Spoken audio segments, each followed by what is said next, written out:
Hare Krishna. Thank you all for joining our regular Zoom classes, जो कि Saturday होती थी, but अभी due to some changes we move it to Sunday. And I am very excited to announce that we have a very special guest today. जैसा कि group में हम लोगों ने announcement already कर दिया है. Please heartfully welcome Her Grace Geeta Mataji. So before we start the class, I would like to give a short introduction of Mataji.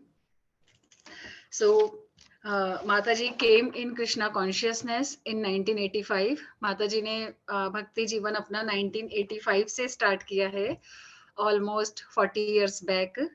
और माताजी का 1987 में हिज होलीनेस गोपाल कृष्ण गोस्वामी महाराज से इनिशिएशन हुआ है. Mataji is a very senior and dear disciple of His Holiness Gopal Krishna Goswami Maharaj. माताजी last 30 year से USA based है और यहाँ माताजी भगवत गीता, श्रीमद् भागवतम, चैतन्य चरितमृता की इन पर्सन क्लासेस भी लेती हैं और सोशल मीडिया प्लेटफॉर्म जैसे यूट्यूब, जूम, फेसबुक पर भी लाइव क्लासेस भी देती हैं. I visited Atlanta some time back in July and I could see that कि माताजी ने किस तरह से वहाँ पर congregational preaching की है और कितने लोगों को माताजी और उनके प्रभु जी इंस्पायर कर रहे हैं. So we are very fortunate that today we have in association of Her Grace Geeta Mataji. Welcome Mataji and please bless us. Thank you very much for your time to take our classes. Now I would like to invite Ramcharan Prabhu to say a few words about Geeta Mataji.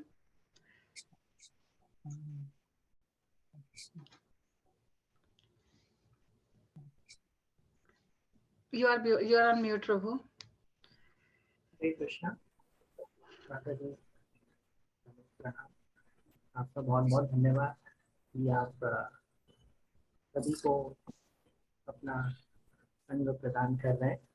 और ऐसा हमारे साथ बहुत ही कम होता है कि जब इतने वरिष्ठ भक्तों का संग मिलता है. और जब आपका इस्कॉन में आना हुआ, जब आपकी दीक्षा हो गई, तब तक तो मेरा जन्म भी नहीं हुआ था. और लेकिन फिर भी सबसे महत्वपूर्ण बात ये कि आप किस तरह से श्रील प्रभुपाद और अपने श्रील गुरु महाराज परम पूज्य गोपाल कृष्ण गोस्वामी महाराज जी के निर्देशों का पालन करते हुए और भी सभी को भक्ति में प्रेरणा देते हुए अमेरिका जैसे देश में आप अभी तक भक्तों को जोड़ रहे हैं और सभी को प्रेरणा प्रदान कर रहे हैं. तो आज हम सब का भी ये संयोग है और हमें ये मौका मिला है कि हम भी आपका संग प्राप्त कर सकते हैं. तो बहुत बहुत धन्यवाद.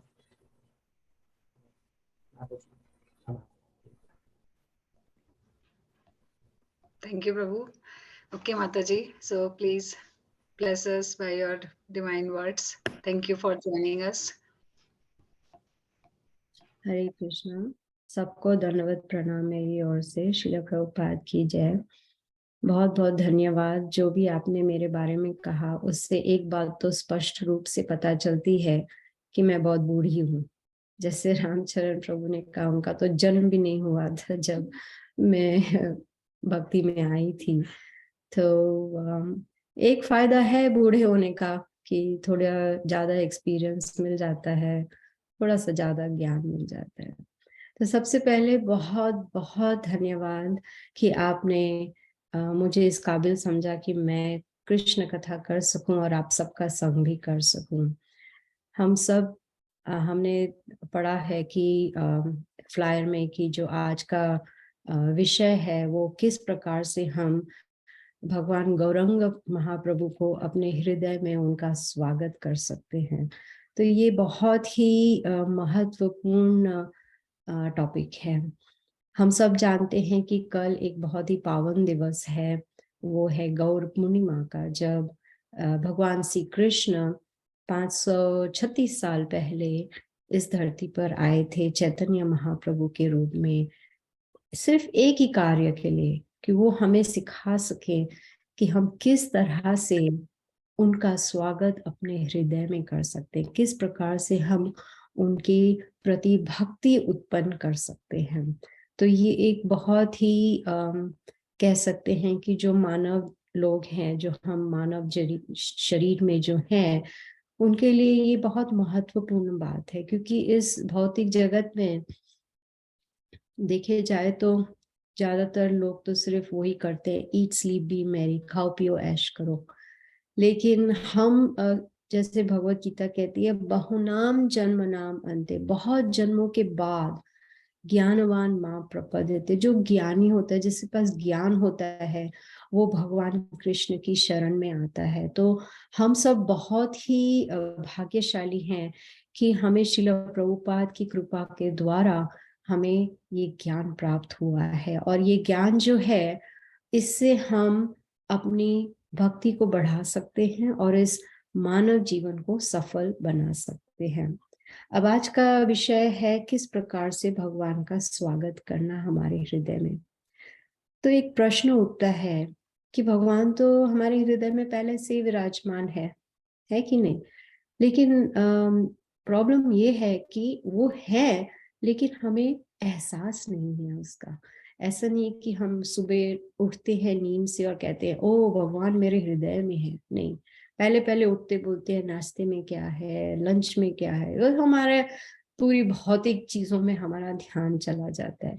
लेकिन भगवत गीता में हमने सीखा है, सर्वस्य चाहम हृदय सन्निविष्ट हो, मतः स्मृति ज्ञानम अपोहनम च। भगवान कहते हैं अर्जुन से कि मैं सबके हृदय में विराजमान हूँ और मुझसे ही ज्ञान प्राप्त होता है, मुझे याद करने की शक्ति आती है और मुझे भूलने की शक्ति।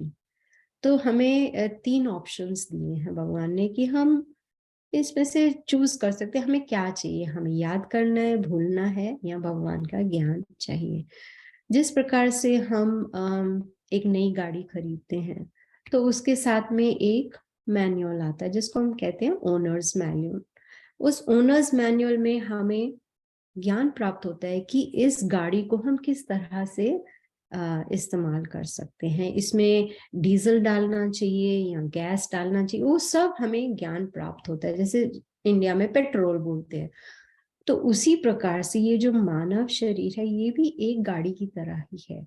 और इसको चलाने के लिए भगवान ने हमें भगवत गीता दिया है, ताकि वो भगवत गीता पढ़ के हम सीख सकें कि हमें ये मनुष्य जीवन को किस तरह से व्यतीत करना चाहिए। भगवत गीता में सबसे पहले ज्ञान जो अर्जुन को मिलता है वो है देहि टू अस्मिन् यथा देहे कौमारम यौवनम जरा तथा देहांतर प्राप्ति धीरज तत्र न मोह्यति। कि ये जो जीव आत्मा है, मतलब वो ज्ञान दे रहे हैं कि हम ये शरीर नहीं है, हम जीव आत्मा है। और ये जो जीव आत्मा है वो सनातन है, वो इटर्नल है। और उसका क्या है कि वो शरीर, एक शरीर से दूसरे शरीर में बस घूमती रहती है आत्मा। जैसे पहले छोटा बच्चा हो गया, फिर बड़ा हो गया, फिर बूढ़ा हो गया, फिर मृत्यु आई, तो मृत्यु के बाद फिर दूसरे शरीर को ग्रहण करना। तो भगवत गीता से हम सीखते हैं कि अगर हम इस चक्कर को तोड़ देंगे, इस जन्म मृत्यु जरा व्याधि के चक्कर को हम तोड़ देंगे, तो हम भगवान को अपने हृदय में उनका स्वागत कर सकेंगे और उनके साथ हम आध्यात्मिक जगत में प्रवेश कर पाएंगे।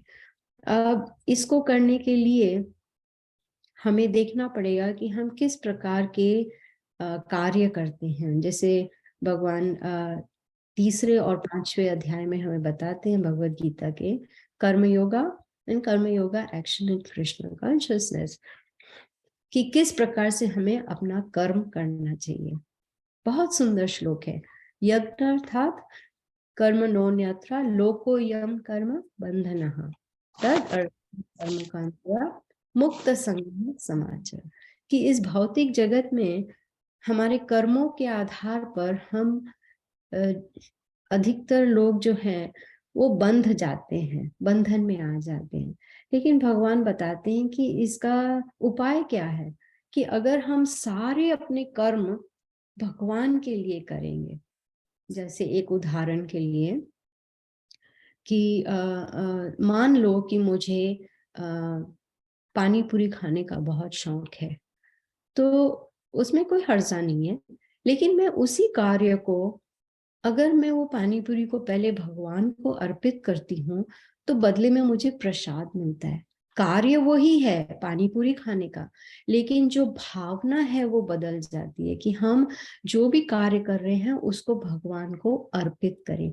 ऐसा करने से भगवान अर्जुन से कहते हैं कि हम अकर्म करेंगे। अकर्म का मतलब कि हम शास्त्रों के आधार पर अपने जीवन को व्यतीत करेंगे, लेकिन जो फल की इच्छा है उसे हम त्याग देंगे, क्योंकि ये जो फल की इच्छा है उसी के कारण हम इस जन्म मृत्यु के चक्कर में घूमते रहते हैं। तो इससे हमें पता चलता है कि कर्म करना जरूरी है, लेकिन किस प्रकार का कर्म करना वो बहुत जरूरी है, और उसके लिए हमें एक गुरु की आवश्यकता है। जैसे कि हम भौतिक जगत में अगर हम संगीत सीखना चाहते हैं, नाचना सीखना चाहते हैं, कंप्यूटर सॉफ्टवेयर सीखना चाहते हैं, कराटे सीखना चाहते हैं, कुछ भी हम सीखना चाहते हैं, तो हम एक गुरु के पास जाते हैं। वो गुरु के पास जिसके पास ज्ञान है, जिसके पास एक्सपीरियंस है, और जो सर्टिफाइड है, क्वालिफाइड है, वो बहुत जरूरी है।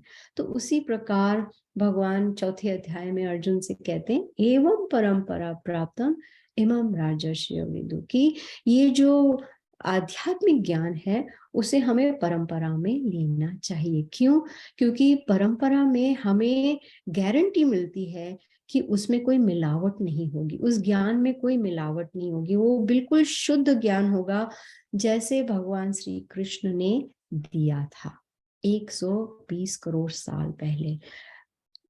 कृष्णा ने दिया ब्रह्मा को, ब्रह्मा ने दिया नारद मुनि को, नारद मुनि ने दिया व्यासदेव को। तो इस तरह से परंपरा नीचे आई, और 32वें नंबर पे है श्रीला प्रभुपाद, जिन्होंने हमें भगवत गीता यथारूप दिया। उन्होंने बहुत मुश्किलों का सामना किया, वो तो है भगवान के परम भक्त, प्योर डिवोटी हैं, और उन्हें भगवान श्री कृष्ण ने भेजा इस कलयुग में ताकि हम जैसे पतितों का उद्धार हो सके। तो उन्होंने जो हमें ज्ञान दिया है वो यथा रूप दिया है। अगर श्रील प्रभुपाद ने हमें ये ज्ञान नहीं दिया होता तो आज हम इस समय रविवार को भगवत गीता के बारे में हम चर्चा नहीं कर रहे होते। तो हमें बहुत गर्व है कि श्रील प्रभुपाद जी ने हमें ISKCON दिया, international society for Krishna consciousness दिया, और उसमें हमें उन्होंने सब कुछ दिया। हमें मंदिर दिए, हमें उनकी पुस्तकें दी, उन्होंने हमें सब फेस्टिवल्स दिए, भक्तजन दिए, इतना सब कुछ हमें दिया है ताकि हमें बिल्कुल भी मुश्किलात ना हो इस भक्ति को करने में। भगवान श्री कृष्ण ने हमें योगा की सीढ़ी सिखाई है, कर्म योगा, ज्ञान योगा, ध्यान योगा, अष्टांग योगा, लेकिन भक्ति योगा सबसे ऊपर है, क्योंकि भक्ति के मार्ग से ही हम भगवान को अपने हृदय में उनका स्वागत कर सकते हैं, और भक्ति के आधार पर ही हम इस मानव जीवन को सफल बना सकते हैं। तो ये कोई बोलते हैं ना, बाय चांस नहीं है, ये कोई तुक्का नहीं लगा है कि हम सब आज भगवत गीता सुन रहे हैं, नहीं। भगवान कहते हैं कि हमने बहुत अच्छे पुण्य किए हैं पिछले जन्म में कि हमें अब अवसर मिला है कि हम भगवत गीता को सुने या भगवत गीता के बारे में चर्चा करें। तो हमें इस अवसर का पूरा पूरा फायदा उठाना चाहिए। बहुत लोग कहते हैं कि हमें खुशी चाहिए, हम खुश होना चाहते हैं, लेकिन उनको पता नहीं है खुशी है कहाँ, उन्हें पता नहीं है खुशी मिलेगी कैसे। लेकिन चैतन्य महाप्रभु जो भगवान श्री कृष्ण स्वयं है, उन्होंने हमें बहुत ही सरल तरीके से समझा दिया। उन्होंने कहा है, हरे नाम हरे नाम हरे नाम एव केवलम, कलौ नास्तेव नास्तेव नास्तेव गतिना। कलयुग में कोई रास्ता नहीं है, कोई रास्ता नहीं है, कोई रास्ता नहीं, सिर्फ हरि का नाम, हरि का नाम, हरि का नाम। इसलिए हम हरि का नाम हर रोज जपते हैं, हरे कृष्णा कृष्ण कृष्ण हरे हरे, हरे राम राम राम हरे हरे। तो इस तरह से हम क्या कहते हैं कि सुख को प्राप्त करेंगे, और उस सुख को प्राप्त करेंगे जिसका ना कोई शुरुआत है ना अंत है, मतलब वो हमेशा के लिए रहेगा। अब भौतिक चीजों को देख लो, नया आईफोन निकला है, नया आईफोन खरीदा, बहुत खुशी हुई, लेकिन कुछ समय के बाद पता चला अरे ये तो पुराना मॉडल हो गया, अब तो नया मॉडल आ गया। तो वो एक खुशी फिर दुख में परिवर्तित हो जाता है कि अरे मैंने इतना खर्चा किया, अब नया मॉडल आ गया है, अब फिर इच्छा होती है अब उस नए मॉडल को प्राप्त करने की। तो ये जो भौतिक खुशी है उसका एक शुरुआत है और उसका एक अंत भी है। तो भगवत गीता हमें सिखाता है कि इस भौतिक जगत में अगर हम परमानेंट खुशी को ढूंढने की कोशिश करेंगे तो वो हमें प्राप्त नहीं होगी। एक मैंने कहानी सुनी थी कि टीचर ने बच्चों से कहा कि आज मैं तुम लोगों का एक टेस्ट लेने वाली हूँ। तो सब बच्चे डर जाते हैं कि अरे अभी तो परीक्षा होने वाली है, चाहे वो छोटी सी क्यों ना हो। तो एक लड़के को खड़ा किया टीचर ने और कहा कि तुम्हारे जीवन का लक्ष्य क्या है। ये बहुत भारी भरकम सवाल है। आजकल तो जो एडल्ट्स हैं उनको भी नहीं पता है कि जीवन का लक्ष्य क्या है। शायद किसी को होगा, कोई कहेगा मुझे $5 मिलियन का घर चाहिए, कोई कहेगा मुझे जैगुआर चाहिए, कोई कहेगा मुझे ये चाहिए वो चाहिए, लेकिन जो सही लक्ष्य होना चाहिए उसके बारे में बहुत कम लोगों को पता है। तो इस लड़के से पूछा कि तुम्हारे जीवन का लक्ष्य क्या है, तुम क्या प्राप्त करना चाहते हो। तो टीचर बड़ी प्रसन्न थी कि ये तो जो भी मैंने ज्ञान दिया है उसके आधार पर बहुत ही चमत्कारी उत्तर देगा। तो लड़का खड़ा हो गया बहुत कॉन्फिडेंट एकदम कि मुझे क्या चाहिए, मैं जानता हूँ मुझे क्या चाहिए। तो उसने कहा टीचर मुझे कुछ ज्यादा नहीं चाहिए जिंदगी से, बस 800 गाड़ियां चाहिए, 300 घर चाहिए, 20 एरोप्लेन चाहिए और 600 नौकरानी चाहिए, बस और कुछ नहीं चाहिए बस। टीचर ने बोला अरे अरे अरे ये क्या लक्ष्य हो गया, बैठ जाओ बैठ जाओ बैठ जाओ। तो उसके पास में एक लड़की बैठी थी उस स्टूडेंट के। तो टीचर ने बोला अब तुम खड़ी हो जाओ, तुम बताओ तुम्हें क्या चाहिए, तुम्हारा तुम्हारा जीवन का लक्ष्य क्या है। तो उसने सब लोग अपने आप को म्यूट कर सकते हैं मेहरबानी करके। तो टीचर ने इस लड़की से पूछा कि तुम्हारे जीवन का लक्ष्य क्या है। तो वो खड़ी हो गई और उसने इस लड़के की तरफ देखा और कहा मैं इसकी पत्नी बनना चाहती हूँ, ये मेरे जीवन का लक्ष्य है। अगर उसकी पत्नी बनेगी तो उसको क्या मिलेगा, 800 घर मिलेंगे, 300 गाड़ियां मिलेंगी, 20 एरोप्लेन मिलेंगे और 600 नौकरानी मिलेगी, रानी की तरह राज करेगी। तो ये सब क्या है, भौतिक सुविधाओं के बारे में सोचना कि हम कैसे इस भौतिक जगत में खुश हो सकते हैं। लेकिन भगवान श्री कृष्ण अर्जुन से कहते हैं कि दुखालयम अशाश्वतम, ये जो भौतिक जगत है ये हमेशा नहीं रहने वाला और ये दुखों का सागर है। अगर हमें शांति चाहिए, अगर हमें सुख की प्राप्ति चाहिए तो हमें 5वें अध्याय को पढ़ना चाहिए। 5वें अध्याय के आखिरी श्लोक में भगवान अर्जुन से कहते हैं भोक्ताराम यज्ञ तपसाम सर्वलोक महेश्वरा सूर्यदाम सर्वभूतानाम आत्मा माम शांतिम रिच्यति। शांति, किस तरह से हमें शांति प्राप्त हो सकती है अगर हम ये ज्ञान प्राप्त करें और ये अच्छी तरह समझ ले कि भगवान श्री कृष्ण ही भोक्ता है, हम भोक्ता नहीं है। और वो सर्वलोक महा ईश्वर, वो महा ईश्वर है सबका, चाहे वो देवी देवता हो, सारे इतने सारे प्लैनेट्स हो, जो भी हो, सबके वो महा ईश्वर है। जब हम इस बात को हम समझ पाएंगे तब हमें शांति की प्राप्ति होगी। अब ये इतना आसान भी नहीं है, उसके लिए हमें थोड़ी सी तपस्या करनी पड़ेगी। अब जैसे अगर मुझे पीएचडी करनी है तो मुझे बहुत तपस्या करनी पड़ेगी, इतने सारे स्कूल में पढ़ना, कॉलेज में जाना, फिर ग्रेजुएशन हो जाना, फिर पोस्ट ग्रेजुएशन हो जाना, उसके बाद में बहुत सारा रिसर्च करके फिर बाद में बहुत सालों के बाद मुझे पीएचडी की शायद वो डिग्री मिल सकती है। तो उसी तरह भक्ति में भी हमें थोड़ी तपस्या करनी पड़ती है, और सबसे पहला जो कदम हम उठाते हैं भक्ति में वो है भगवान के हरि नाम का जाप करना। कृते यध्यायतो विष्णु त्रेतयम यजतो मकय द्वापरे परिचार्यं कलौ तद हरि कीर्तनम। ये 4 युगों के बारे में भगवान बता रहे हैं कि भगवान की प्राप्ति का कौन सा साधन है। Excuse me. सत्य युग में भगवान को प्राप्त करने का साधन था कि हम मेडिटेशन करें, तपस्या करें। ऐसे नहीं 2 घंटे के लिए, 3 घंटे के लिए, 1 दिन के लिए नहीं, हजारों सालों के लिए, 30,000 साल जब हम करेंगे। मेडिटेशन को क्या बोलते हैं हिंदी में, पता नहीं, आप समझ गए होंगे। तो तब हमें, हाँ, तपस्या, हाँ, तब हमें भगवान की प्राप्ति हो सकती है। त्रेता युग में फायर सैक्रिफाइस करना, यज्ञ करना। द्वापर युग में बहुत ही सुंदर श्रृंगार से भगवान की अर्च विग्रह का पूजा करना।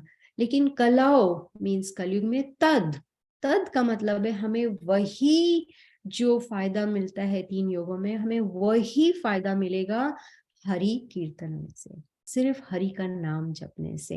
हरे कृष्णा कृष्ण कृष्ण हरे हरे, हरे राम राम राम हरे हरे। इस प्रकार से क्या होगा, चैतन्य महाप्रभु कहते हैं, उन्होंने हमें शिक्षास्त्र कम दिए हैं, 8 श्लोक दिए हैं, और सबसे पहले वो कहते हैं चेतो दर्पणम मर्जनम, कि जब हम हरि का नाम जपेंगे तो जो हमारा जो हृदय है वो पवित्र हो जाएगा, वो साफ हो जाएगा।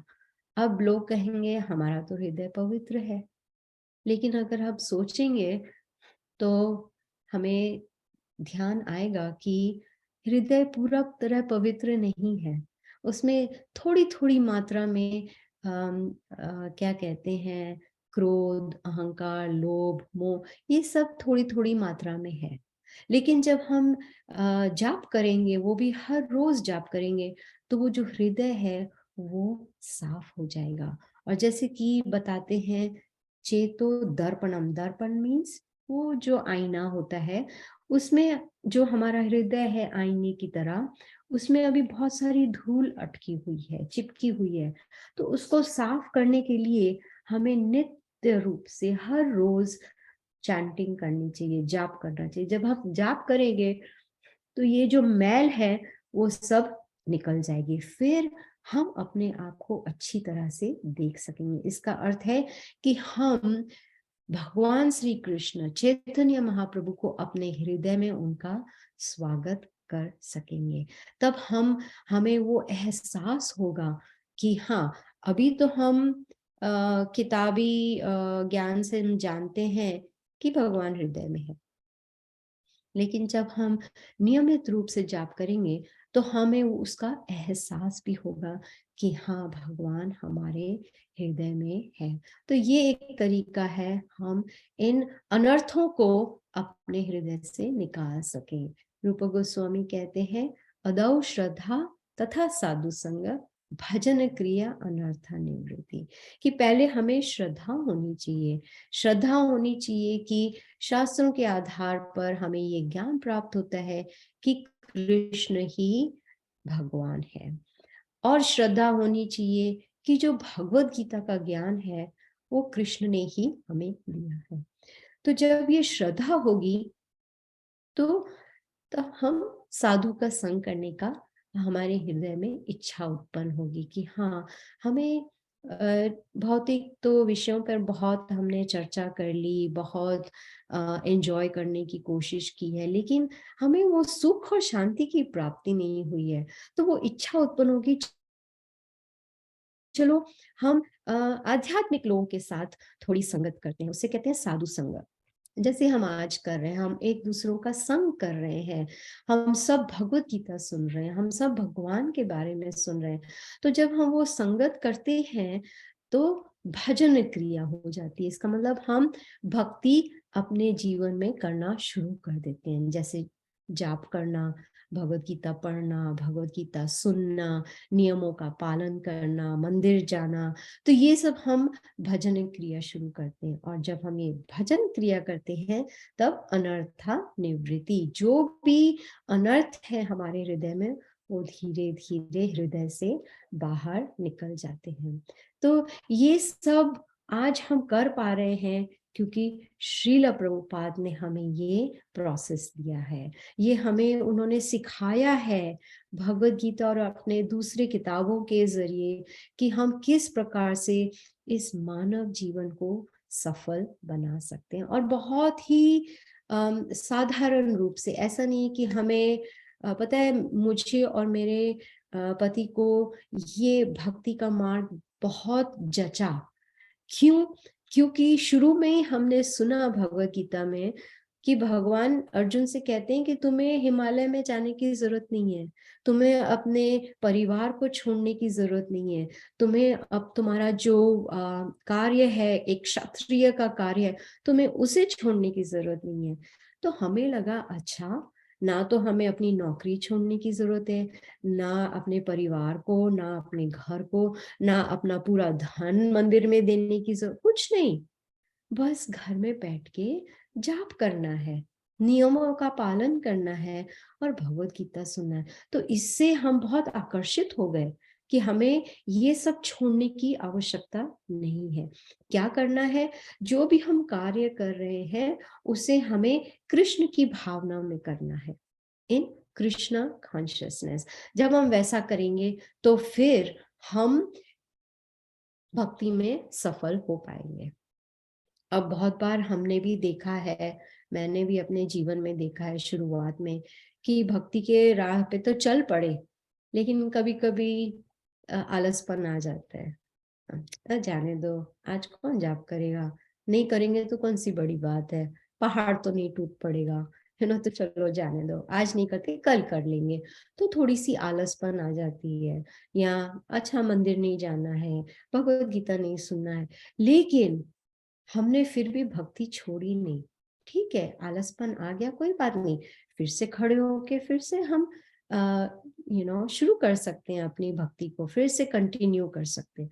अब जैसे छोटा बच्चा ले लो, जब वो चलना सीखता है तो कितनी बार गिरता है वो, थोड़ा चलेगा, एक कदम दो कदम, फिर गिरेगा, लेकिन फिर वो उठता है और फिर चलने की कोशिश करता है, फिर गिरता है, फिर उठता है। तो भक्ति में भी ऐसा ही होता है कि हाँ, हम भक्ति शुरू करते हैं, कभी हम थोड़े से निराश हो जाते हैं, थोड़े से डिमोटिवेटेड हो जाते हैं, थोड़ी सी आलसपन आ जाती है, कोई बात नहीं।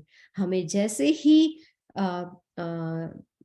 एहसास हो कि हाँ, भगवत गीता के आधार पर हम जानते हैं कि भक्ति ही एक मार्ग है जो हमें इस जन्म मृत्यु के चक्कर से छुड़ा सकता है, तो हम फिर से वापस अपने भक्ति में लग सकते हैं। अब देखो, श्रील प्रभुपाद ने हमें सब कुछ दिया है, सब कुछ दिया है, और उन्होंने इतनी मुश्किलों का सामना करके इस संस्था की स्थापना की है। किस लिए?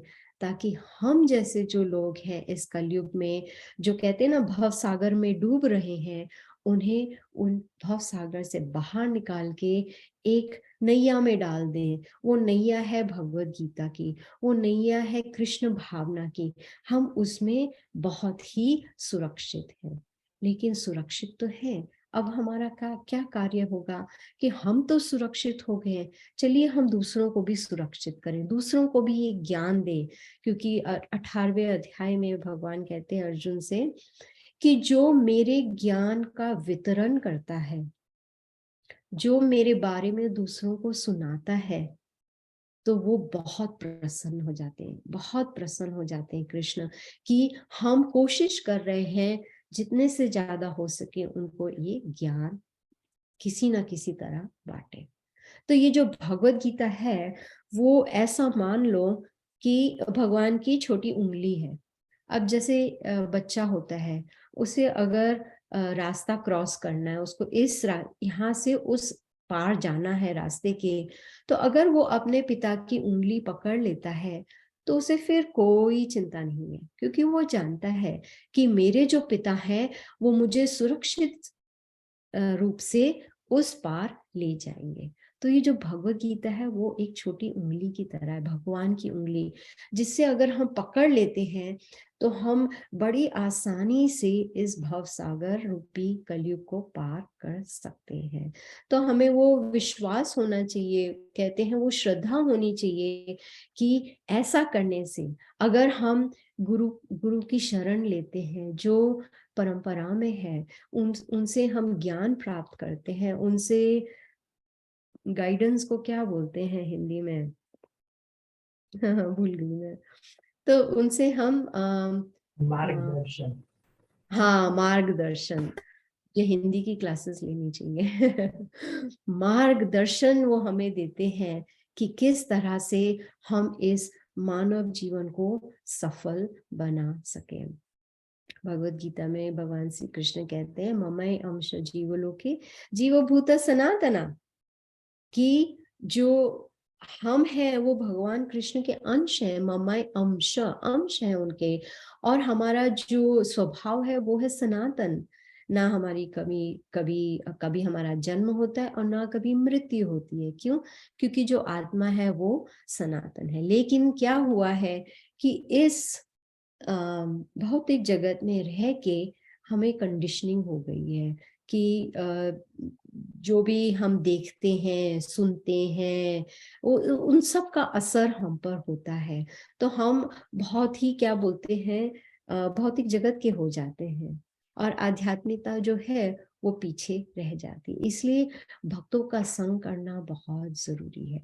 अगर हम भक्तों के संग में रहेंगे तो फिर हम भक्ति के मार्ग में आगे बढ़ सकेंगे और हमारा भक्ति के मार्ग से नीचे गिरने का जो चांस है वो बहुत ही कम हो जाता है। तो जो भक्तों की संगत है बहुत बहुत जरूरी है, क्योंकि भक्तों की, जैसे अब मैं एक उदाहरण देती हूँ कि मैं गाड़ी चला रही हूँ, हाईवे पे हूँ, मैं गाड़ी चला रही हूँ, लेकिन अगर मेरे साथ में एक पुलिस वाला बैठा है, तो अगर वो मेरे साथ में गाड़ी में है तो मैं नियमों को तोड़ूंगी?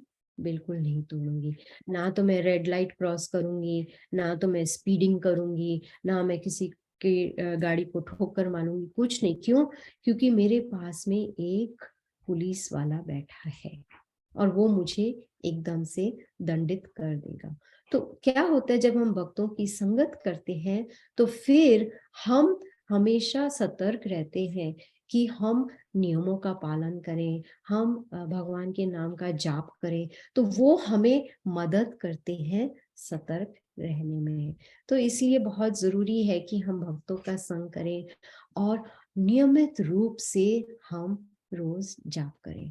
अब अगर मुझे कोई बीमारी है तो मैं डॉक्टर के पास जाऊंगी और डॉक्टर हमें मुझे प्रिस्क्रिप्शन देगा कि ठीक है ये 3 गोलियां हैं, दिन में 3 टाइम लो।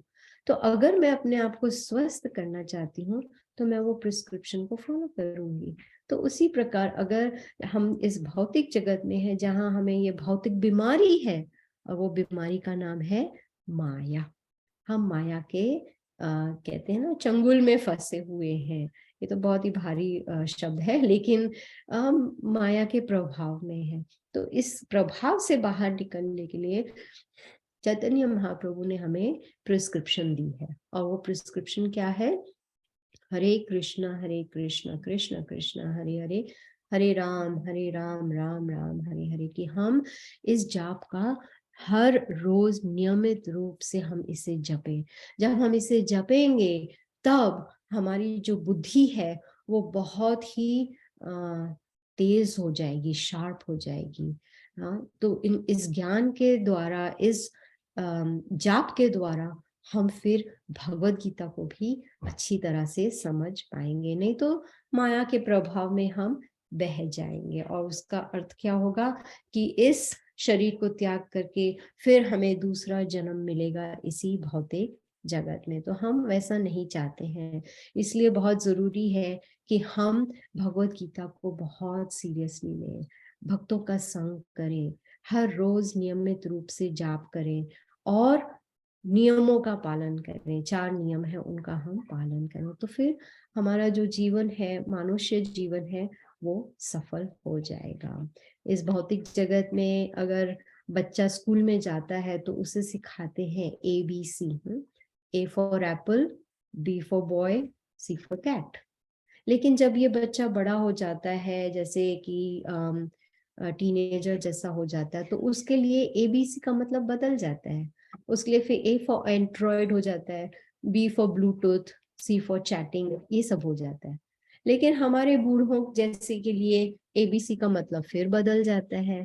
जैसे A फॉर आर्थराइटिस हो जाता है, B फॉर ब्लड प्रेशर हो जाता है, C फॉर कोलेस्ट्रॉल हो जाते हैं। तो ये मतलब ही बदल जाते हैं। तो ये सब है भौतिक जगत के मतलब। लेकिन आध्यात्मिक रूप से देखा जाए तो A फॉर एसोसिएशन, एसोसिएशन भक्तों की संगत, B for books, Bhagavad Gita, कि हम इन शास्त्रों का अध्ययन करें, C फॉर चैंटिंग, जप करें। तो ऐसा अगर हम करेंगे तो फिर हम बिल्कुल गारंटी के साथ कह सकते हैं, हम जो चैतन्य महाप्रभु है, जो भगवान गौरंगा है, उनको अपने हृदय में उनका स्वागत कर पाएंगे। तो कल बहुत ही शुभ दिवस है, गौर पूर्णिमा का है। तो जिस तरह से जब जन्मदिन आता है तो हम गिफ्ट देते हैं, हाँ, कोई उपहार देते हैं। तो कल भगवान का जन्मदिन है, तो हमें सोचना चाहिए कि हम क्या उपहार उन्हें दे सकते हैं। एक सजेशन मैं दे सकती हूँ उपहार के रूप में, कि हम भगवान से एक प्रॉमिस कर सकते हैं कि आज से अगर हम रोज जाप नहीं कर रहे हैं तो हम नियमित रूप से रोज जाप करेंगे। अगर हम 1 राउंड कर रहे हैं, 2 राउंड कर रहे हैं, 5 कर रहे हैं, तो हम एक उपहार में उन्हें दे सकते हैं कि कल से मैं 16 माला का जाप करूं। तो इस तरह से हम और इससे फायदा क्या होगा? इस उपहार से भगवान को तो कोई फायदा नहीं होगा, लेकिन फायदा सिर्फ हमारा ही होगा। तो इस तरह से हम भगवान को अपने हृदय में उनका स्वागत कर सकते हैं। तो मैं यहाँ अभी अंत करती हूँ प्रवचन। अगर किसी का कोई प्रश्न है या कुछ कहना चाहते हैं तो प्लीज। हरे कृष्ण।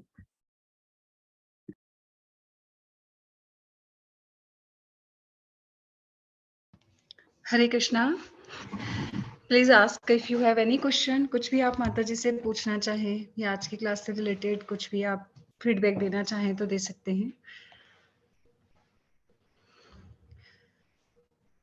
ओके माता जी, मैं एक क्वेश्चन पूछना चाहूंगी कि आपने जैसा बताया कि देहिनोस्मिन् यथा देहे कौमारम यौवनम जरा, तो माता जी हम खुद भी देखते हैं कि हर साल हमारी बॉडी में इतने चेंजेस आ रहे हैं। हम अपने आसपास के लोगों को देखते हैं, कितने लोगों को हम बॉडी छोड़ते हुए देखते हैं, लेकिन उसके बाद भी कभी ऐसा मुझे पर्सनली फील नहीं होता है कि I am not this body, I am the spirit soul and one day will come where I have to also leave this body.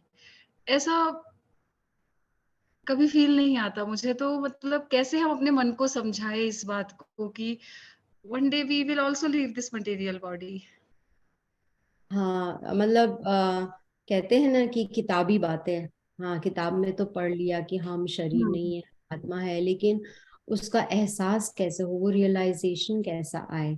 तो श्रीला प्रभुपाद जी कहते हैं कि अगर हम नियमित रूप से सुबह ब्रह्म मुहूर्त के समय में हम हरे कृष्ण महामंत्र का जाप बहुत ध्यान पूर्वक करें, बहुत जरूरी है, ध्यान पूर्वक अगर हम करेंगे तो फिर हमें भगवान की कृपा प्राप्त होगी।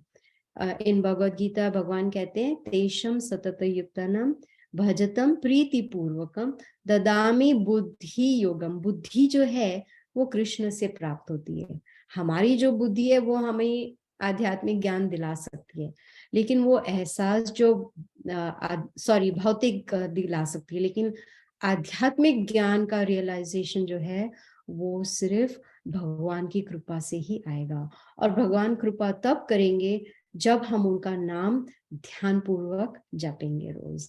तो it's just a matter of practice. कर जैसे ना कि बच्चे को सिखाते A for apple, A for apple, A for apple, बार बार सिखाना पड़ता है, तब उसके दिमाग में जाता है। तो हम भी अगर नियमित रूप से रोज ध्यान पूर्वक जाप करेंगे बिना कोई अपराध किए, तब भगवान हम पर कृपा करेंगे और हमें ये एहसास होगा कि हम ये शरीर नहीं, हम एक आत्मा है। ठीक है। ओके माता जी, थैंक यू वेरी मच माता जी। पुष्पा माता जी, आप कुछ कहना चाहते हैं?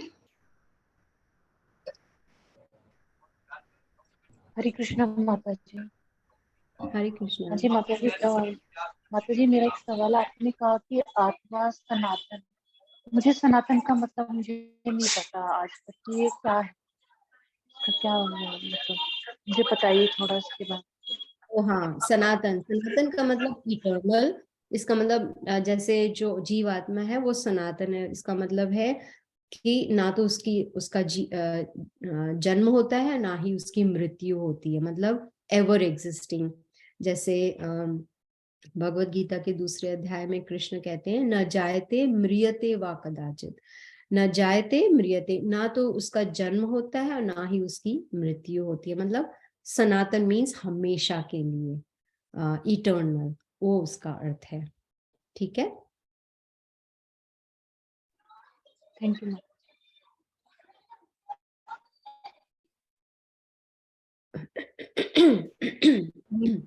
कोई कुछ पूछना चाहेगा? हरे कृष्णा, मुझे कहना था ये बहुत ही ज्यादा सुंदर क्लास था और गौर पूर्णिमा के लिए ये हमारे लिए बहुत ही अच्छा स्टार्ट था। Thank you so much. Hare Krishna. Thank you. Hare Krishna माता जी। हरे कृष्ण। माता जी, बहुत ही अच्छा लगा आपके मुझसे कृष्ण कथा सुनकर, चैतन्य महाप्रभु के बारे में सुनकर और हरि नाम की महिमा के बारे में सुनकर। माता जी, मेरा क्वेश्चन है कि हम हरि नाम में कैसे अपनी रुचि बढ़ाएं?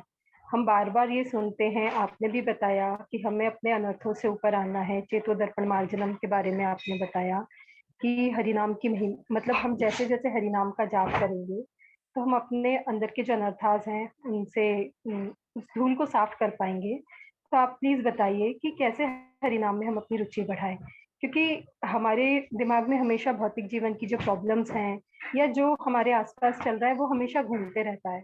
तो नाम तो सुनने में उतनी ध्यान नहीं लग पाता, हम कैसे बढ़ाएं माता जी उसको? बहुत बहुत सुंदर प्रश्न है और ये हम सबका प्रॉब्लम है। आपका अकेला नहीं, सबका यही प्रॉब्लम है। तो उसके लिए श्रीला प्रभुपाद जी कहते हैं कि हमें भक्तों की संगत करनी चाहिए। जब हम भक्तों का संग करेंगे तो हम उनसे प्रेरित हो जाएंगे, हमें उनसे प्रेरणा मिलेगी कि जैसे अब, और हमें अपने से एडवांस्ड को क्या कहते हैं, उत्तम। हाँ, हमसे, हमारे से जो उत्तम भक्त हैं उनका संग हमें करना चाहिए। तो जब हम करेंगे तो हम उनसे सीख पाएंगे कि वो किस तरह से जाप करते हैं, किस तरह से उठते बैठते हैं, कैसे वो प्रजल्पा नहीं करते हैं, हमेशा हरि कथा करते हैं। तो उससे हमें प्रेरणा मिलती है और फिर हम अपने आप को भक्ति में आगे बढ़ा सकते हैं। तो दो चीजें हैं, एक तो उत्तम भक्तों की संगत करना और दूसरा ध्यान पूर्वक जाप करना। अब ध्यान पूर्वक जाप करने के लिए प्लानिंग करनी पड़ती है। क्या प्लानिंग होती है कि हम कितने बजे उठेंगे, जागेंगे, कि हम कौन सी जगह पर बैठ के जाप करेंगे। ऐसा नहीं कि हम जाप करते करते खाना भी बना रहे हैं, लॉन्ड्री भी कर रहे हैं, ये भी कर रहे हैं, वो नहीं।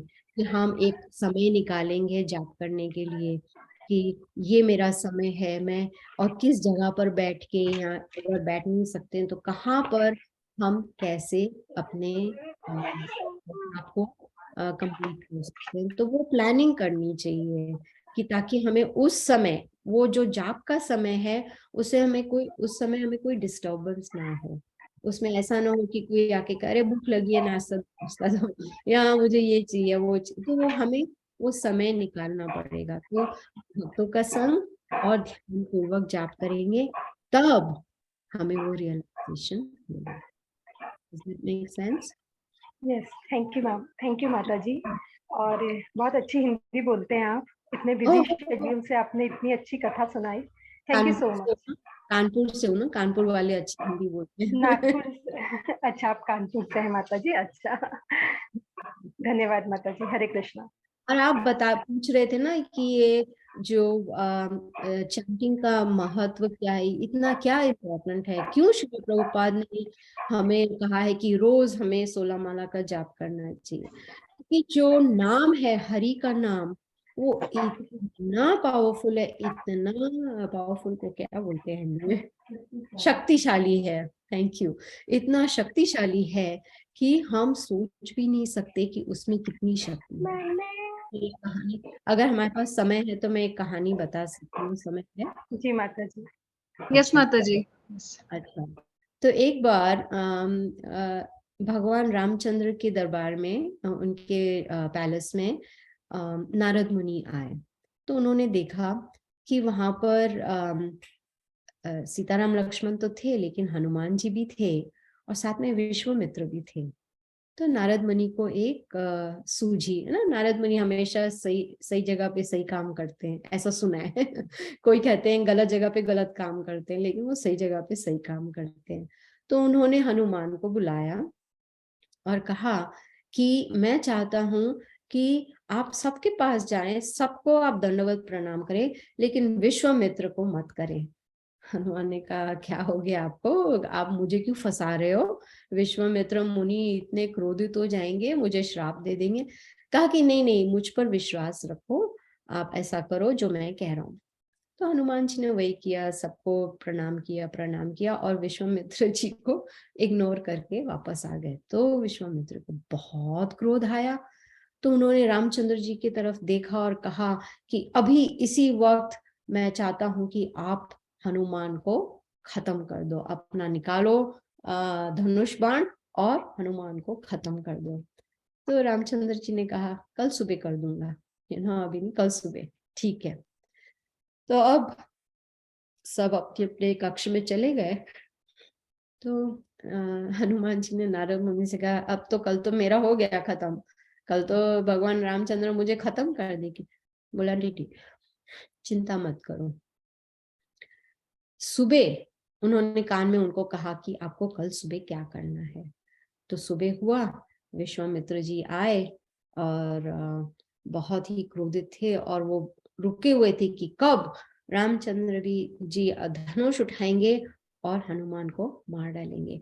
तो जैसे ही धनुष उठाया, तीर को छोड़ा, तो हनुमान जी वहां पर आंखें बंद कर कर सिर्फ राम का नाम जप रहे थे, श्री राम श्री राम श्री राम। तो वो जो तीर है वो आया और हनुमान के चरणों में आके गिर गया। तो सब हैरान हो गए। फिर से दूसरा तीर, तीसरा तीर, तीर के ऊपर तीर डालते गए और सब तीर वहां पर आकर उनके चरणों में गिरने लगे।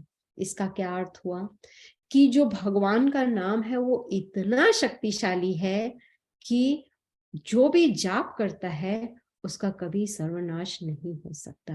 और इस तरह से नारद मुनि ने ये सिखाया विश्वामित्र जी को कि हरि का जो नाम है वो बहुत शक्तिशाली है। उसके आगे ना तो क्रोध काम आता है, ना कोई क्या बोलते हैं, कर्स को क्या बोलते हैं, श्राप।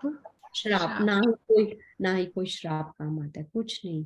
इतना पावरफुल, इतना शक्तिशाली हरि का नाम। तो हम बहुत ही भाग्यशाली हैं कि हमें श्रील प्रभुपाद ने ये हरे कृष्ण महामंत्र का जाप करना सिखाया है। ठीक है। थैंक यू माता जी, सच अ ब्यूटीफुल स्टोरी। माता जी एक क्वेश्चन और आया है हीरा राम जी का, वो पूछना हाँ चाहते हैं what is the meaning of maya, माया क्या होती है? हाँ, श्रील प्रभुपाद जी बताते हैं माया का मतलब दैट विच इज नॉट, जो नहीं है, illusion, that which is not, जिसे हम समझते हैं ये है लेकिन वो नहीं है, उसे माया कहते हैं। ठीक है। एक बहुत छोटी सी बात मैं कहना चाहूंगी माता जी, जैसा कि मैंने अपने काउंसलर से सुना है कि एग्जैक्टली उन्होंने भी यही हमें बताया कि प्रभुपाद जी कहते हैं कि जैसा नहीं है वैसा सोचना वो माया है। और उन्होंने ये बताया कि संसार की सबसे बड़ी माया क्या है? संसार की सबसे बड़ी माया ये है, ये सोचना कि मैं इस मटेरियल वर्ल्ड में खुश रह सकता हूँ। The biggest illusion is I can be happy in this material world. Also that I will never die, कि मेरी कभी मृत्यु होगी जो नहीं। उसमें जो जिस माया में मैं हूँ, लेकिन आपने जैसा बताया कि I will try to be more regular and attentive in my japa. I will try. So one day I can feel that I am not this body, I'm the spirit soul, and I have to also leave this body. So thank you, Mataji. Anybody else? कोई कुछ पूछना चाहेगा और? Okay, so we will give break to Mataji here. Yeah. Thank you so much, Mataji, for your association for this wonderful class. We will keep inviting you as per your schedule. Thank you. Anytime. Thank you. Hare वाञ्छा Krishna. कल्पतरुभ्यश्च कृपा सिन्धुभ्यश्च पतितानां पावनेभ्यो वैष्णवेभ्यो नमो नमः। श्रील प्रभुपाद की जय। हर grace Gita माता जी की जय। थैंक यू माता। Hare Krishna. हरे कृष्णा। हरे कृष्णा माता जी। हरे कृष्ण माता जी। Hare Krishna.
मेरी एक बात सुनो, जिस नताशा ने ऋषिता को माफ कर उसने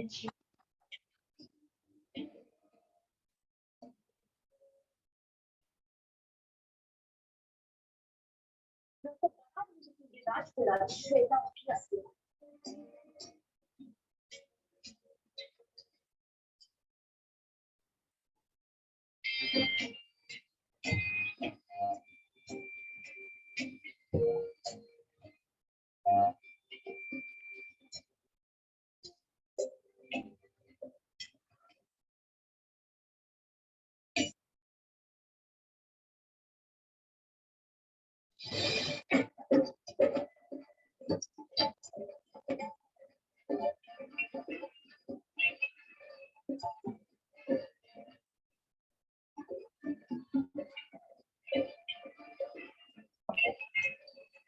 सात साल बाद फिर एक साथ मिलकर बनाएंगे पूरी तरह इस नताशा को बता दो कि उसकी असली मां मैं बच्ची को बता दो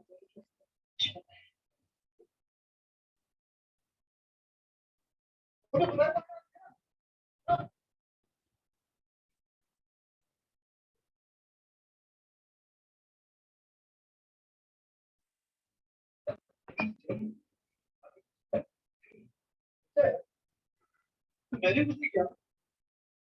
अच्छा शरीफ आदमी शरीफ पे घूमना था अपने बर्तन का सॉरी ये नहीं क्या है लड़की है क्या लड़की है ऐसी थोड़ा मेरे फ्रेंड का सब का गया नहीं लाया ये क्या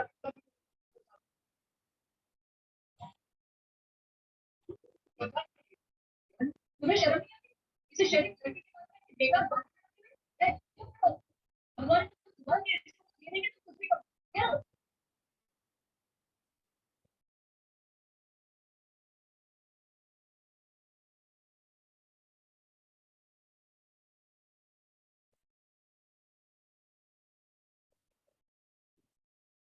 पिताजी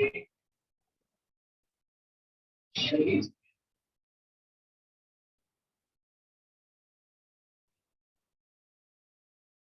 ये